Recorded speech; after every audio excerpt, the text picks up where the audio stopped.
Satu dua. Mari kita satukan hati kita Bapa Surgawi di dalam nama Tuhan Yesus. Kami ada sebagaimana kami ada saat ini, semua karena kebaikan Tuhan, semua karena kemurahan Tuhan, semua karena kasih karunia Tuhan. Terima kasih Tuhan, kami bisa merayakan hari kebangkitan-Mu yang sebentar lagi Tuhan. Kau sudah lama bangkit, tapi kami terus memperingatinya. Dan Kau yang membangkitkan tempat ini Tuhan, membangkitkan tiap orang hamba-Mu, sembunyikan di balik kuasa salib-Mu. Hamba-Mu ini akan memberitakan kebenaran firman Allah. Biar Roh Kudus Kau yang ambil alih, hamba berbicara lewat mulut bibir hamba, hanya memberitakan kebenaran firman Allah, sembunyikan di balik kuasa salib-Mu dan bicara pribadi, lepas pribadi atas setiap Bapak Ibu semua kami yang ada di sini. Kami siap mendengar firman-Mu. Kami siapkan hati kami seperti tanah yang subur. Berfirmanlah Tuhan, dan kami tidak mau hanya jadi pendengar, terutama kami jadi pelaku firman-Mu. Kami pulang menjadi dampak, menjadi terang, menjadi garam, dan kami bisa merasakan kuasa dari kebangkitan Kristus. Tutup bungkus tempat ini, semuanya tutup bungkus dengan kuasa darah Kristus. Kami sepakat apapun yang menghalangi pemberitaan firman Allah, keakuhan manusia, kesombongan apapun dipatahkan dengan kuasa darah Yesus. Biar semua pada saat firman-Mu diberitakan, ada mujizat kesembuhan terjadi di sini. Yang sakit disembuhkan, yang beban berat mendapat kelegaan, yang membutuhkan solusi mendapat solusi. Engkau bekerja Roh Kudus, melawat pribadi, lepas pribadi, di dalam nama Tuhan Yesus. Sama-sama kita katakan amin. Silakan duduk Bapak Ibu. Apa kabar? Shalom, apa kabar? Saya senang sekali melihat wajah Bapak Ibu sekalian. Saya ucapkan terima kasih buat Bapak Sahat ya, untuk kesempatan melayani Tuhan adalah suatu kehormatan dimanapun ya. Ya mungkin kita pasti udah kenal semua ya Bapak Ibu, atau ada wajah baru nggak di sini Pak Sahat?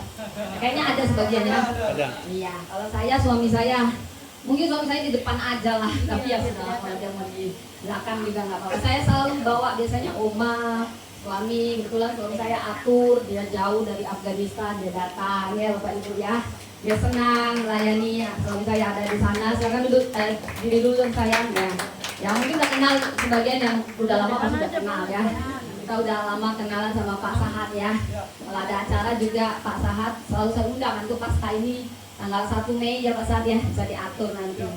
Oke Bapak Ibu, firman Tuhan yang dahsyat, kita baru merayakan Jumat Agung. Kalau hari Sabtu namanya Sabtu Suci. Sucikan hati Anda mendengar firman ini ya. Dan saya beri judul, mungkin sudah saya kasih, berdoa dan berjaga-jagalah supaya jangan jatuh dalam pencobaan. Bapak Ibu, saya percaya firman Allah, Alkitab adalah firman Allah yang sangat dahsyat. Iman timbul dari pendengaran akan firman Allah. Mari kita dengarkan firman Allah. Next ya. Dari Lukas 22 ayat 39 sampai 46. Peter? Ya, maaf ya Bapak Ibu ya. Makanya suami saya suruh ke depan nih. Jadi begitulah kalau punya anak ya. Saya pelayanan pertama adalah anak, ya, suami, keluarga. Tapi itu tidak menghalangi ya semangat saya dimanapun untuk melayani Bapak Ibu ya. Saya apa adanya, dengan anak saya bawa anak, dengan suami saya bawa suami. Ya kita pasti saling mengerti gitu ya. Jadi kita sama-sama, saya selalu suka kita itu beresponsoria penuh dengan rasa hormat, karena firman Tuhan itu berkuasa, bukan sekedar kata-kata. Semakin kita perdengarkan dengan kesungguhan, dengan kepercayaan, ada rema-rema yang berkuasa di dalamnya. Baik Bapak Ibu, ini Yesus di Taman Getsemani, saya ayat yang pertama dan selanjutnya Bapak Ibu kita mulai dari ayat yang ke-39. Lukas 22 ayat 39 sampai 46. Yesus di Taman Getsemani. Lalu Yesus pergi keluar dan menuju Bukit Zaitun seperti biasa. Murid-muridnya juga mengikuti dia. Silakan Bapak Ibu. Setelah tiba di tempat, dia berkata kepada mereka, berdoalah supaya kamu jangan jatuh dalam pencobaan. 41. Kemudian ia menjauhkan diri dari mereka, kira-kira sepelempar batu. Lalu ia berlutut dan berdoa. Ya Bapakku, jika engkau mau, ambil cawan ini daripadaku, tetapi bukanlah kehendakku, melainkan kehendakmu yang terjadi. Maka seorang malaikat dari langit menampakkan diri kepadanya untuk memberi kekuatan kepadanya. Ia Ia sangat sangat takut takut dan makin bersungguh-sungguh berdoa. Bulunya menjadi seperti darah yang bertetesan ke tanah. Ayat 45. Lalu ia bangkit dari doanya dan kembali kepada murid-muridnya, tetapi ia mendapati mereka sedang tidur karena duka cita. Katanya kepada mereka, mengapa kamu tidur? Bangunlah dan berdoalah supaya kamu jangan jatuh dalam pencobaan. Ya, amin ya, amin atas firman Tuhan. Next ya, saudara. Sembari ini saya ingin Bapak Ibu, selagi saya membacakan firman Tuhan atau memberitakan, saya sangat menghargai Bapak Ibu yang mencatat ya. Saya selalu datang ke sini bawa hadiah, tapi bukan, saya tahu Bapak Ibu mencatat bukan untuk hadiahnya, tapi saya sangat menghormati yang berespon, saya sangat menghormati yang mencatat. Karena saya juga seorang dosen, ketika Anda mencatat, Anda sudah menyerap 70%. Paling tidak Anda pulang, walaupun nanti ada yang di benih yang di pinggir jalan, dicuri ayam, paling tidak catatan bisa mengingatkan kita. Mungkin 1-2 hari bisa lupa, tapi catatan tetap tersimpan, Bapak Ibu ya. Amin. Amin ya. Saudara, siapa sini yang suka nonton film bioskop, Bapak Ibu? Ada? Oh, suka sih di wajah-wajah pemain film bioskop rupanya ya. Saya juga suka Bapak Ibu. Karena mau pasca ini ada film The Last Supper, saudara ya. The Last Supper itu maksudnya perjamuan terakhir ya, saudara. Saya sengaja suka buat foto ini sangat dalam bagi saya Bapak Ibu. Kenapa? Karena di The Last Supper ini selalu kita peringati, di sini pasti ada perjamuan kudus ya. Setiap mungkin awal bulan ya. Kita inilah darahku, inilah tubuhku. Yesus berulang kali dia menyatakan dengan jujur, hatiku sangat pedih bila kita membaca kisah The Last Supper. Jadi ada Matius, Markus, Lukas, Yohanes yang kisahnya mirip, tapi beda-beda cara memberitakan.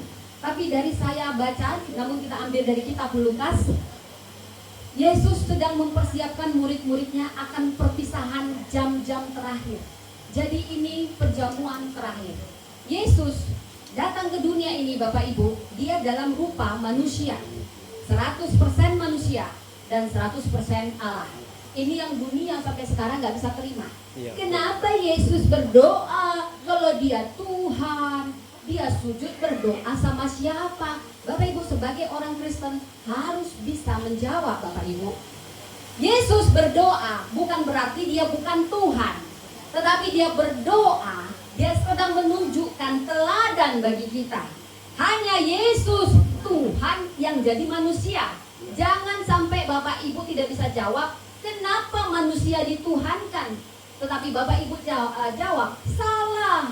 Justru Tuhan kami mengosongkan dirinya, turun dari surga yang mulia, jadi manusia supaya dia bisa merasakan yang kami rasakan, dan dia memberi teladan dalam posisi 100% manusianya.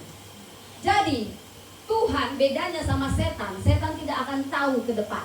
Setan taunya cuma mengintimidasi Anda untuk masa lalu Anda, membuat Anda merasa tidak pantas. Tetapi Tuhan, dia maha tahu apa yang akan terjadi ke depan, sampai nanti mau dunia ini copot semua sudah ada di kitab Alkitab. Alkitab ini semua nubuatan yang terjadi. Yesus datang jadi manusia, lahir dari tempat yang paling hina, mati juga di tempat terhina. Tahukah Anda, tempat yang paling hina untuk mati adalah di kayu salib. Makanya dunia ini sulit menerima Yesus sebagai Tuhan. Dia tidak mengerti. Dia juga tidak bisa menerima kenapa seorang raja harus lahir di kandang domba. Tetapi disitulah kedahsyatan kemahakuasaan Tuhan kita. Tiada Tuhan yang seperti Dia. Dia kaya jadi miskin supaya kita kaya. Dia mau di tempat terkutuk supaya kutuk diubah jadi berkat. Di Gelas Saper dia sudah tahu jam-jam terakhir dia sebentar lagi disiksa. Saudara, Tuhan Yesus 100% Tuhan, 100% manusia. Tetapi dalam 100% manusia Tuhannya, ketika disalib dia tidak boleh menggunakan kuasa Tuhan. Kenapa? Begini Bapak Ibu, upah dosa adalah maut. Kenapa Yesus harus mati? Kalau memang dia menghindari salib, dia tidak perlu turun ke dunia ini, tinggal tetap di surga. Tetapi karena manusia ini tidak bisa membayar dosa, hanya bisa dibayar dengan nyawa. Tapi nyawa manusia yang tidak berdosa. Adakah kita yang tidak berdosa? Tidak ada. Makanya mau berapapun domba tidak bisa menebus dosa manusia. Karena itu seorang Tuhan yang Maha Kuasa harus jadi manusia. Dan dia harus mati dalam bentuk manusia.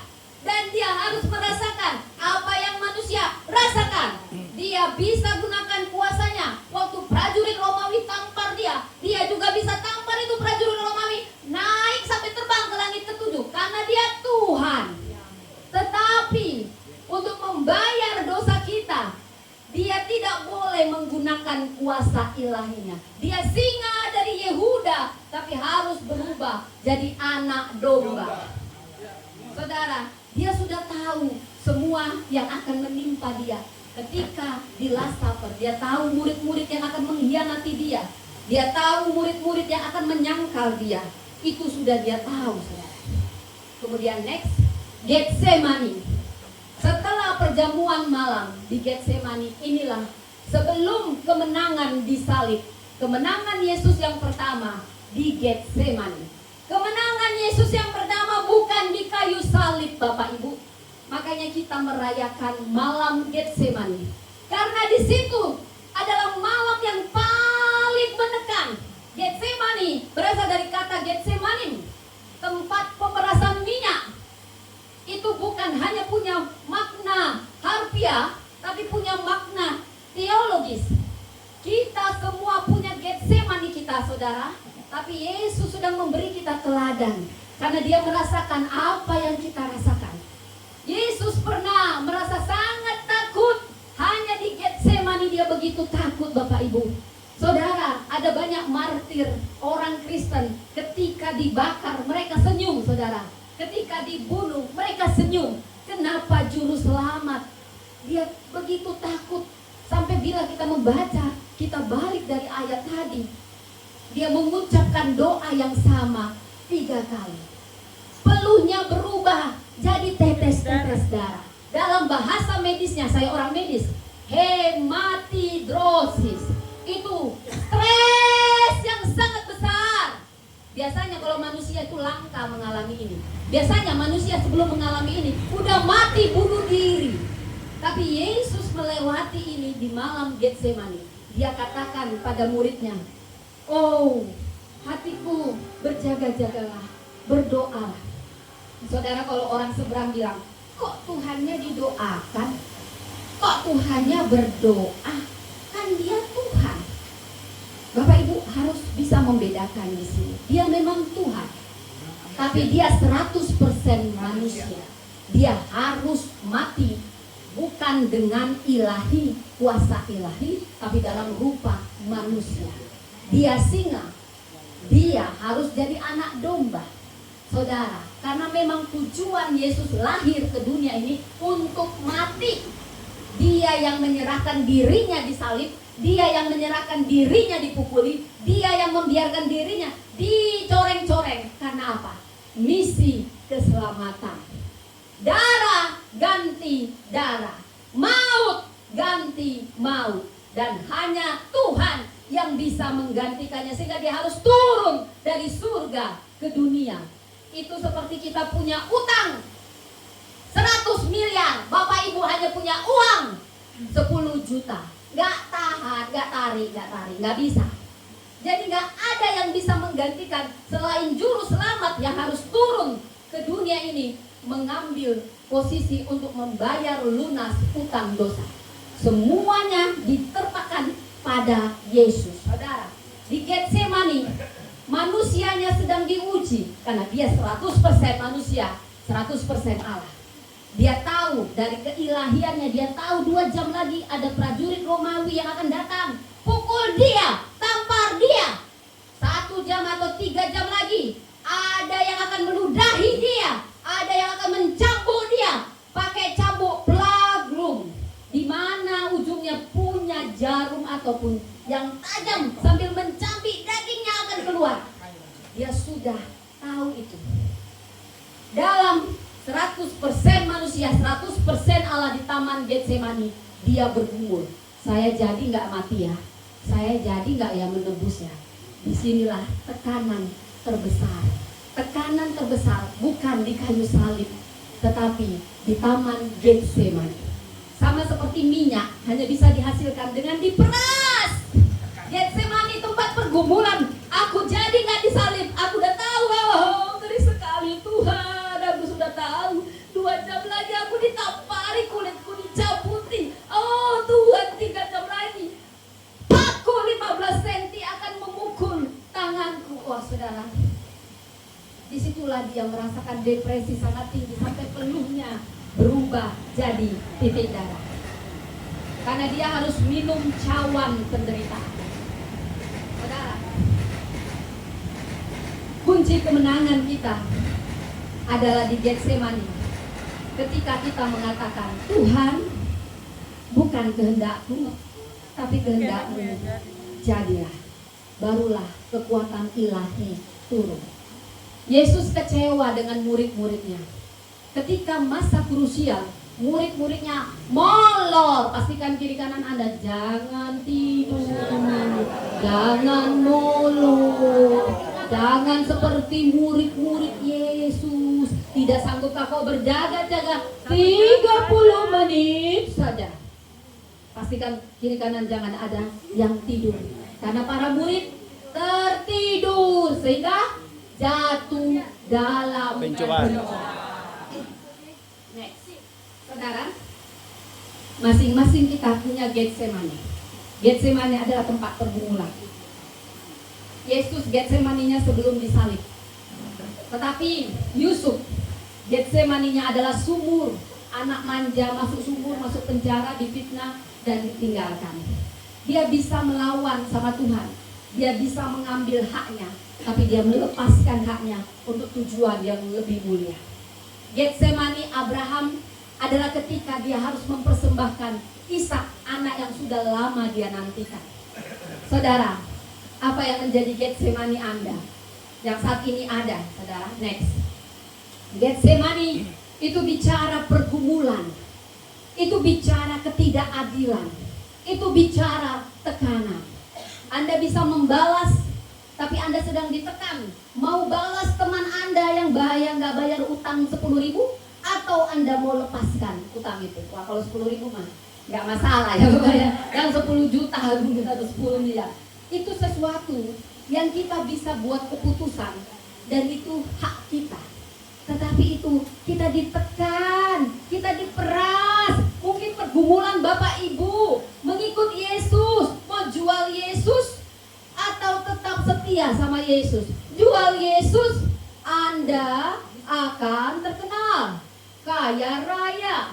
Tapi kalau Anda tidak jual Yesus, Anda tetap melarat. Itu Getsemani.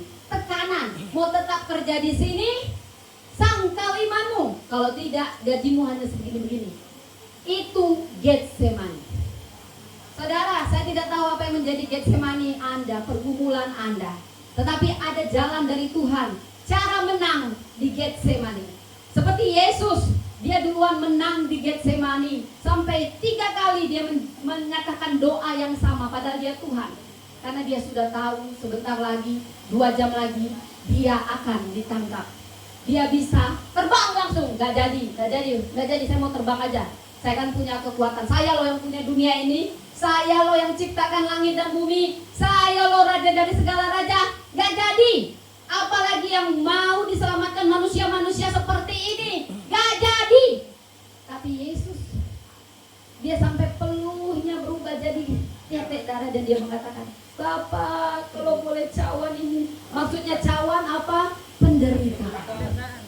Kalau boleh lalulah itu, karena dia tahu itu nggak akan sanggup kalau dengan kekuatan manusianya saja. Sampai malaikat memberi dia kekuatan. Tidak, anakku, selamatkan dunia yang tidak pantas diselamatkan ini. Dan dia katakan, Bapak, jadi kehendakmu bukan kehendakku. Anda boleh jujur, Tuhan aja ketika dia jadi manusia, dia jujur. Itu pernyataan yang jujur. Kalau boleh ini lalu. Kalau Anda mau menang dalam pergumulan Anda, berdoalah dengan jujur kepada Allah. Dan perlu Anda ingat, jangan hadapi sendirian. Mintalah dukungan seperti ini, minta dukungan sama yang lebih rohani. Minta bantuan doa, nggak usah malu Bapak Ibu. Tolong doakan saya Bu, tolong doakan saya Pak. Kalau Anda punya pergumulan, tahu nggak orang yang bunuh diri? Kalau kita baca kisah mereka bunuh diri ya, itu aneh-aneh ya. Ada yang pinjam online bunuh diri. Masa cuma pinjam online, ada yang utang 23 juta bunuh diri. Aneh kan? Kenapa? Karena dia sering sendirian, tidak minta dukungan orang lain. Bapak Ibu, dalam tekanan Bapak Ibu, jangan Anda sendirian. Anda perlu orang yang mendukung supaya kekuatan datang. Dan berdoalah, bukan kehendak Anda yang jadi, tapi kehendak Tuhan. Saudara, Tuhan bilang, mengapa 1 jam? Tidak sanggupkah kau berjaga-jaga 1 jam saja? Kenapa? Ada di sini yang bisa kasih jawaban? Kenapa disuruh harus 1 jam? Kenapa bukan 2 jam? Kenapa 3 jam? Siapa di sini yang tiap pagi berdoa 1 jam? Saya mau lihat nih. Ya, siapa Bu? Wah, ini luar biasa. Ibu 1 jam setiap hari? Siapa lagi? Jadi yang lainnya ngapain aja nih? Enggak nyampe sejam Bu, enggak nyampe sejam. Enggak nyampe sejam. Tapi dia pagi berdoa. Siapa yang bangun pagi langsung mandi? Bangun pagi, ku terus mandi. Siapa di sini? Ada, ya. 1 jam, gak ada yang ngaku ya. Bapak Ibu, 1 jam kita ngomongin orang, gosipin orang, lebih dari 1 jam gak terasa ya. Tapi kalau Tuhan hanya minta 1 jam, berarti itu hal yang sangat sederhana. Benar? Dan sebenarnya itu bukan soal durasi waktu, tapi keintiman kita dengan Tuhan. Menurut tradisi Yahudi, Anda fokus 1 jam, itu sudah mewakili segalanya, kedekatan, keintiman kita.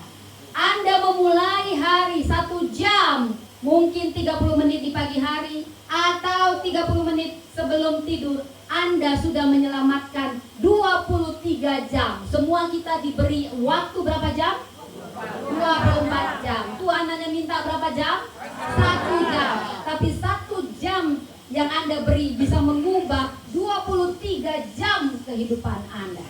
Mulai dari sekarang Bapak Ibu, berjaga-jagalah 1 jam saja. Ayo katakan kiri kanan yang mungkin mulai ngantuk. Berjaga-jaga 1 jam saja. Itu pesan Yesus di Getsemani. Saya ambil kata intinya dari ayat 40.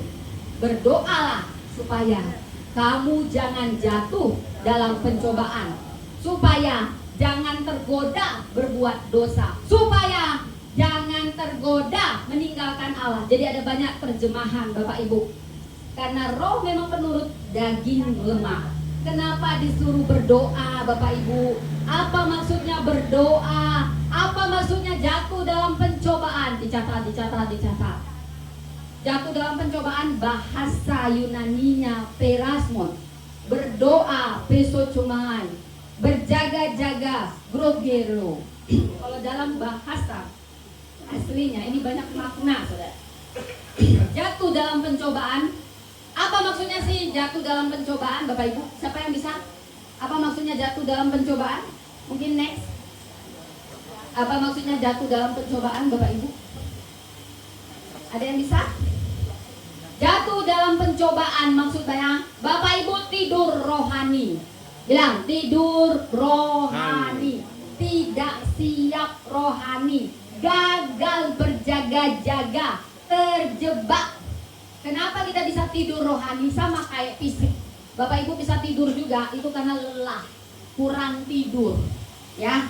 Jadi kalau dalam bahasa rohaninya Anda mungkin dilelahkan oleh banyak perkara dunia ini, sehingga Anda nunda doa sampai genting. Anda jadi masuk dalam pencobaan. Anda tidak melakukan apa yang menjadi kehendak Tuhan, tapi kehendak Anda. Itu namanya jatuh dalam pencobaan. Anda melarikan diri dari tanggung jawab. Kita hilang kepekaan rohani. Itu namanya jatuh dalam pencobaan. Dulu ya.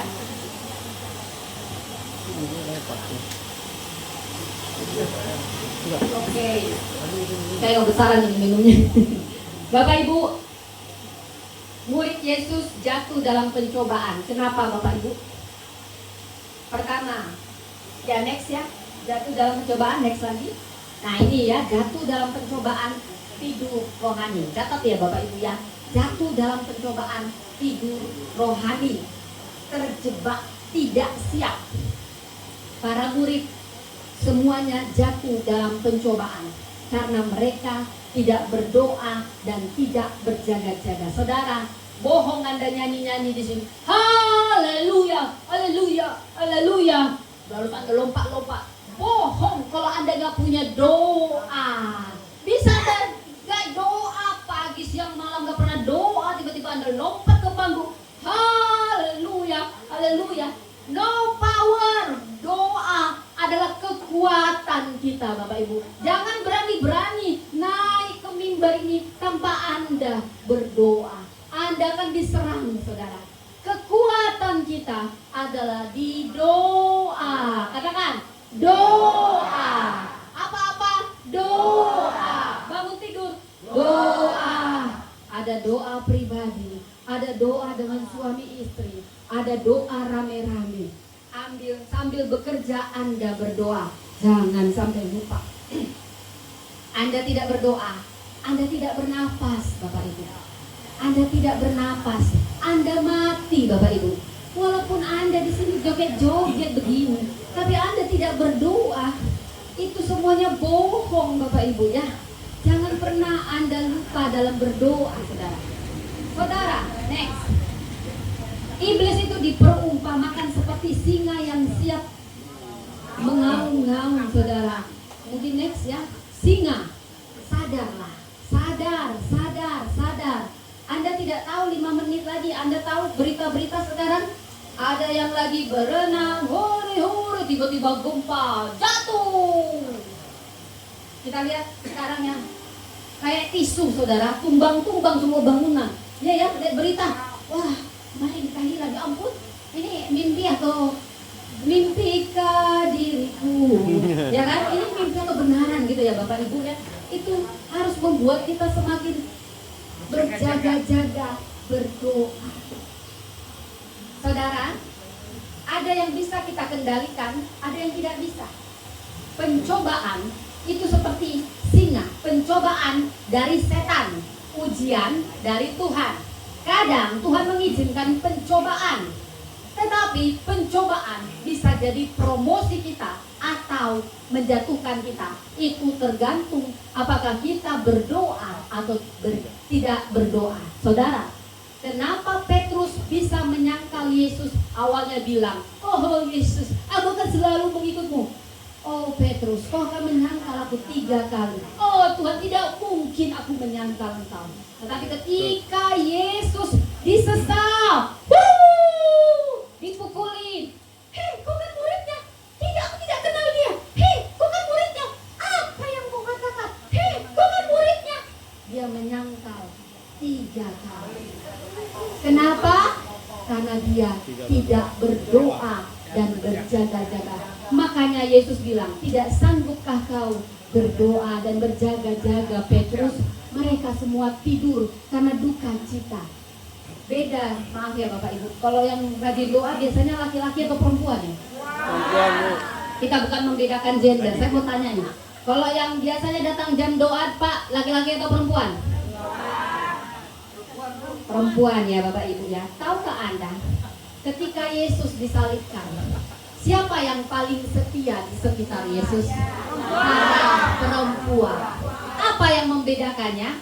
Karena perempuannya mungkin berdoa. Saya yakin Maria Magdalena, Maria Ibu Yesus, dan Maria yang lain, mereka berdoa. Mereka melihat hal yang sama seperti yang dilihat para murid. Thomas dan yang lainnya, lari, guru kita disiksa. Petrus menyangkal 3 kali, Yudas mengkhianati dan bunuh diri. Tetapi para perempuan yang lemah, nggak dianggap pada zaman itu, tahan melihat Yesus disalibkan. Mereka setia dari penyaliban sampai penguburan. Bahkan setelah dikuburkan, para perempuan yang duluan datang. Mungkin mereka nggak ngerti kenapa mereka datang. Mereka hanya datang dengan kerinduan dan dalam pengharapan. Kenapa? Perempuan jadi lebih berani daripada laki-laki. Mana Petrus yang pemberani dan berapi-api itu? Mana para murid yang berani? Semua sembunyi. Yesusnya disesal, mereka sembunyi, nggak tahan. Tapi perempuan yang berdoa, saya yakin perempuan ini berdoa. Mereka tahan melihat Yesus. Mereka berdoa menguatkan Yesus. Mereka tidak pernah meninggalkan Yesus. Saudara, kita tidak tahu kita keluar dari sini apa yang akan terjadi. Kita tidak pernah tahu Bapak Ibu. Ada yang tiba-tiba bencana terjadi. Tetapi kalau Anda berdoa dan berjaga-jaga, respon Anda benar, maka Anda menang. Tapi yang tidak berdoa dan berjaga-jaga, itulah yang bisa bunuh diri, itulah yang bisa murtad, itulah yang bisa mengkhianati Yesus. Saudara, berjaga-jagalah. Next ya, berjaga-jaga. Jadi gimana caranya? Aku mau menang atas pencobaan. Sederhana. 3 hal. Catat Bapak Ibu. Berdoa dan berjaga-jaga. Artinya Anda punya disiplin. Oh, aku mau bertobat Tuhan. Aku biasanya habis mandi, habis tidur, aku langsung mandi. Itu dari dulu. Sekarang berubah. Disiplin. Tapi bukan rutinitas. Disiplin berdoa, awali dengan doa, akhiri dengan doa, bahkan di setiap aktivitas berdoa. Itu supaya Anda menang atas pencobaan. Kenali kelemahan diri Anda. Jangan Anda sudah tahu Anda lemah, Anda datang ke judi online. Apa sini ada yang terlibat judi online? Di sini ada yang tepuk tangan. Oh, nggak ada ya. Bagus. Di sini memang dari wajah-wajahnya nampak wajah yang berdoa dan berjaga-jaga. Amin. Amin. Di sini punya komunitas yang membangun seperti ini. Anda sudah di tempat yang tepat. Ada komunitas rohani yang membangun. Kalau Anda lemah, jujur, minta doa. Jangan tanggung sendiri supaya Anda menang. Jadi gimana caranya berdoa dan berjaga-jaga? Dari tadi ngomongnya berdoa, berjaga-jaga. Mudah. Next, 3 hal. Bangun disiplin 1 jam aja. Kalau nggak bisa Bapak Ibu mulai dari 10 menit. Nyanyi. Sebelum Anda siapa di sini kadang-kadang pernah terbangun tengah malam? Sering? Siapa di sini sering terbangun? Jam 1, jam 2, jam 3? Saudara, saya juga seperti saudara. Tapi satu hal yang mau saya ingatkan, Anda terbangun itu bukan suatu kebetulan. Jangan pernah tidur lagi sebelum Anda mengucapkan doa minimal untuk keluarga Anda. Anda terbangun, sebenarnya Tuhan sedang memanggil Anda, mengingatkan Anda untuk berdoa. Misalnya Anda terbangun, Anda tidur jam 9. Saya sering sekali Bapak Ibu, sekarang saya mengerti. Kita disuruh menjadi penjaga yang berdoa, berjaga-jaga. Minimal doakan suamimu, anakmu, keluargamu. Kalau kau terbangun jam 1 malam, baru tidur lagi. Jangan, masih jam 1 tidur lagi. Jangan pernah terbangun tapi tidak berdoa. Itu sedang diingatkan, berdoa. Siapa di sini tiba-tiba nggak pernah mikirin dia, tiba-tiba mikirin seseorang? Siapa pernah? Anda duduk nggak pernah mikirin dia, tiba-tiba terlintas di pikiran Anda. Ada yang pernah? Berhenti dulu, doakan yang terlintas itu. Ada maksud Tuhan. Kenapa Anda tiba-tiba teringat sama kakak Anda, sama adik Anda? Loh, kenapa ya? Doakan dia. Anda sedang dipanggil berdoa untuk seseorang. Saudara, ketika Anda berdoa untuk seseorang, percayalah, ketika Anda pun butuh dukungan doa, Roh Kudus memberi sinyal kepada sesama orang percaya untuk mendoakan Anda. Ada kuasa yang besar di balik doa dan berjaga-jaga. Semua orang tidur, Anda bangun jam 2 malam, semua molor, tetapi tangan Anda naik, surga terbuka untuk Anda. Bersyukurlah Anda dipanggil. Jangan pernah tidur sebelum Anda berdoa minimal untuk keluarga Anda. Amin? Siapa yang mau melakukannya? Itu artinya Anda berdoa berjaga-jaga. Itu artinya Anda sedang melatih kepekaan rohani. Kalau saudara ada seseorang pasti pernah dengar kesaksian, belum terjadi sesuatu dia sudah tahu sesuatu akan jadi. Sebelum dia naik bus gelisah hatinya. Pernah mengalami itu?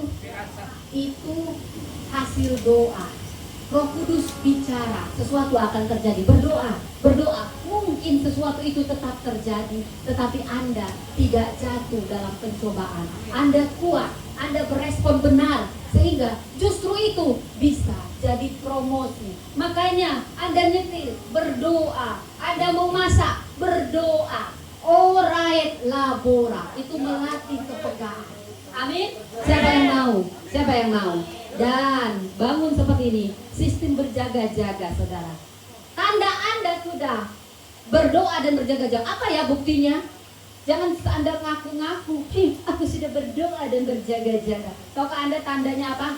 Anda peka akan bahaya rohani. Anda peka ada penyesatan. Anda punya gaya hidup yang tidak hanya berdoa saat Anda sakit baru berdoa. Sebelum Anda sakit Anda berdoa. Apapun berdoa. Mau beli baju berdoa. Mau buat kue berdoa. Hal sederhana berdoa. Itu artinya Anda berdoa dan berjaga-jaga. Anda bergaul intim dengan Roh Kudus. Tanya Roh Kudus, Roh Kudus, aku nanti mau jadi singer. Pakai baju apa ya Roh Kudus? Itu juga ditanya. Ya, itu gak masalah. Roh Kudus senang Anda bertanya, bergaul intim dengan dia. Itu artinya Anda berdoa dan berjaga-jaga. Sebagai penutup Bapak Ibu, next. Doa bukan mengubah keadaan, tapi lebih dulu mengubah hati kita agar siap menghadapi keadaan. Anda tidak tahu, mungkin ke depan 5 menit lagi, tapi hati Anda sudah diubahkan Tuhan. Berdoa, berserah, bukan berarti Anda pasrah, tetapi Anda melakukan bagian Anda terbaik dan percaya Tuhan bagian yang terbaik. Saudara, jika dalam hidup Anda berdoa dan waspada, Anda akan selalu mengalami kemenangan. Katakan, kemenangan atas pencobaan. Berdoa, berjaga-jaga. Dan sekali lagi, salib tidak dimulai di Golgota, tapi di Getsemani. Kemenangan kita tidak dimulai dari dunia, tetapi dari hati yang berdoa.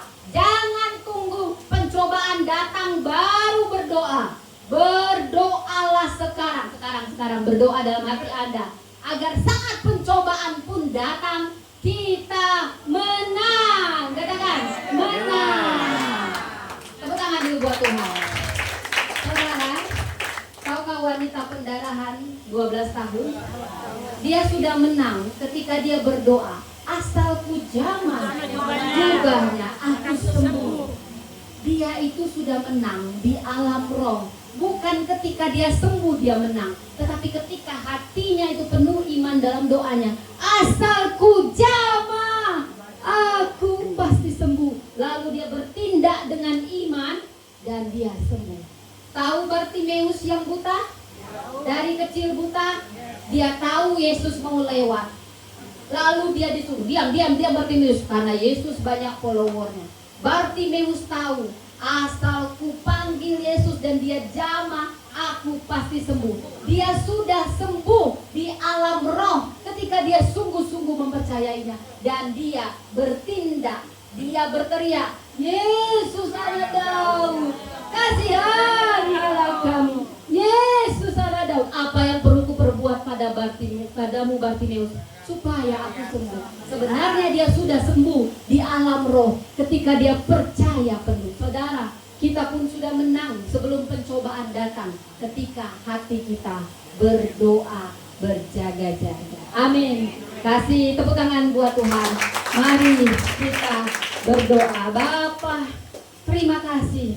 Yesus, terima kasih kau beri kami teladan untuk senantiasa berdoa berjaga-jaga. Kami mau senantiasa disiplin berdoa dengan kerinduan kami. Kami mau Engkau senantiasa hadir dan menuntun hidup kami. Dan kami percaya dengan doa dan berjaga-jaga kami akan melangkah dari kemenangan menuju kemenangan. Di dalam nama Tuhan Yesus, urapi hamba-Mu ini Tuhan, urapi jemaat-Mu ini Tuhan, menjadi laskar-laskar Kristus yang senantiasa berdoa, berjaga-jaga untuk keluarga, untuk bangsa dan negara, untuk gereja, bagi kemuliaan nama Tuhan. Sama-sama kita katakan amin. Kasih tepuk tangan buat Tuhan.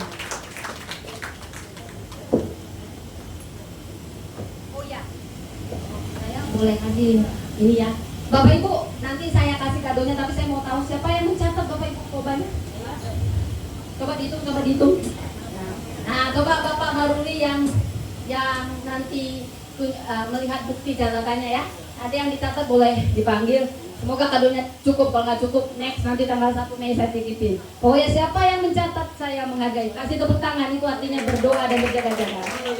Terima kasih, Tuhan memberkati. Nanti di pengumuman aja ya, Bapak Maruli yang sortir, bener nggak dia mencatat ya? Nah, oh ya, Bapak masih dapat. Siapapun dapat, kalaupun kadonya segitu, tapi jangan dicatat sekarang. Stop, harus jujur. Harus jangan nanti, saya contoh, sekarang aja, coba sekarang. Boleh dong, boleh. Coba maju ke depan. Kalau nanti udah ini. Ayo yang mencatat maju ke depan.